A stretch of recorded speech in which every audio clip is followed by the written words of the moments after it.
Assalamualaikum warahmatullahi wabarakatuh. Memberi teladan adalah hal yang paling penting di dalam peningkatan karakter anak. Saya, Wiwin Setiawati, CGB Angkatan 7 dari SMK Iptek Weruh Sukoharjo akan memaparkan beberapa hal mengenai intisari pemikiran Ki Hajar Dewantara. Siapa yang tak kenal dengan Ki Hajar Dewantara?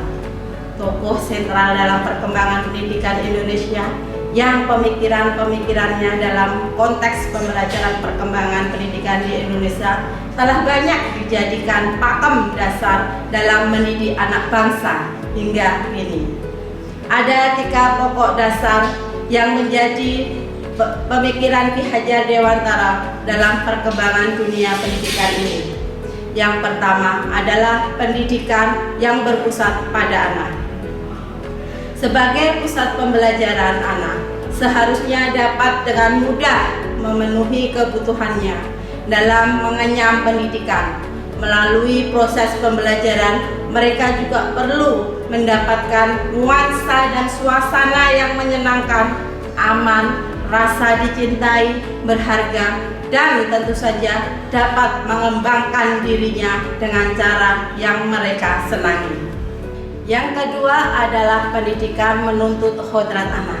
Ki Hajar Dewantara menegaskan dalam filosofinya bahwa pendidikan merupakan seorang penuntun di mana mereka bertujuan menuntun anak menuju kodratnya, yaitu kodrat alam dan kodrat zaman, yang merupakan dasar pendidikan yang bertujuan untuk mencapai keselamatan dan kebahagiaan setinggi-tingginya.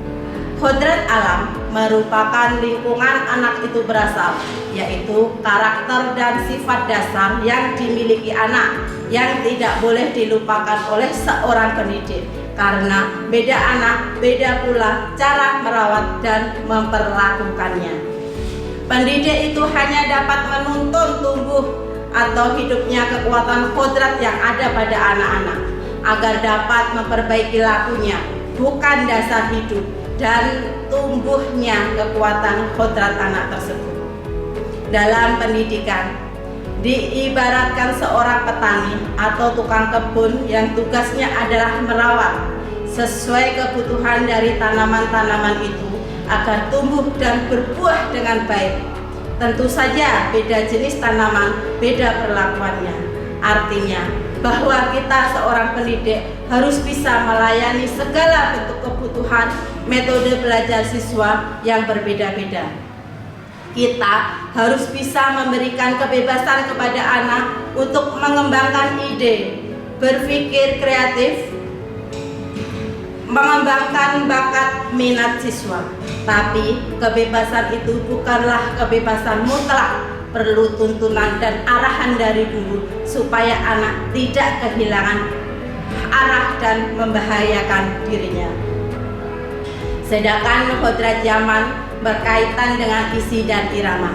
Artinya bahwa setiap anak sudah membawa sifat dan karakternya masing-masing. Jadi seorang guru kita tidak bisa menghapus sifat dasar tadi. Yang bisa dilakukan adalah menunjuk dan membimbing mereka agar muncul sifat-sifat baiknya sehingga menutupi atau mengaburkan sifat-sifat jeleknya. Kodrat zaman bisa diartikan bahwa kita seorang guru harus membekali keterampilan kepada siswa sesuai zamannya agar mereka bisa hidup, berkarya, dan menyesuaikan diri dalam konteks pembelajaran sekarang.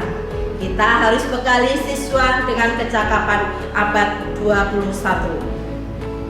Budi pekerti juga harus menjadi bagian tak terpisahkan dari pendidikan dan pengajaran yang dilakukan oleh seorang guru.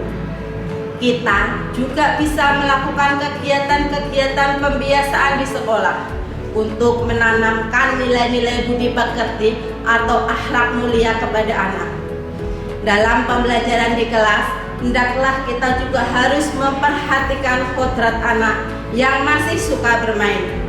Lihatlah, ketika anak-anak sedang bermain, pasti mereka merasakan kegembiraan. dan itu membuat suatu kesan yang membekas di hati dan pikiran mereka. Hendaklah guru juga memasukkan unsur permainan dalam pembelajaran agar siswa senang dan tidak mudah bosan ketika melaksanakan pembelajaran di dalam kelas. Pokok pikiran yang ketiga Ki Hajar Dewantara adalah trilogi pendidikan.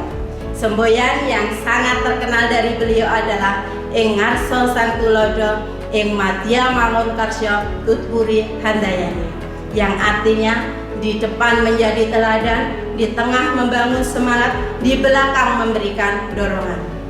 Ini yang menjadi poin penting dalam aksi guru untuk menciptakan pendidikan yang terarah dan baik kepada anak.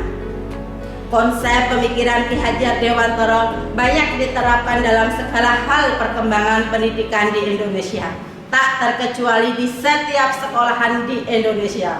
Sebagai pusat tuntunan, saya selaku guru kewajiban memberikan contoh yang baik dan menyenangkan serta membimbing anak didik agar tetap dengan mudah mengembangkan diri dengan baik.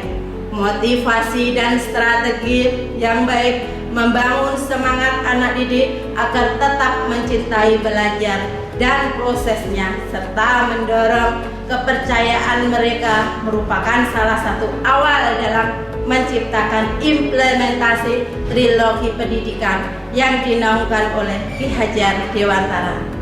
Kesediaan peran guru dalam menampung aspirasi siswa menjadi salah satu poin penting dalam membangun insan pembelajar yang memiliki karakter terbaik dengan konsep merdeka belajar.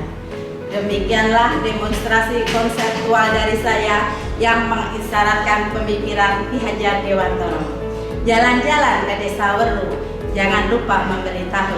Jika engkau seorang guru, jadilah panutan untuk murid-muridmu. CBK Angkatan 7, bergerak, bergerak, bergerak. Wassalamualaikum warahmatullahi wabarakatuh.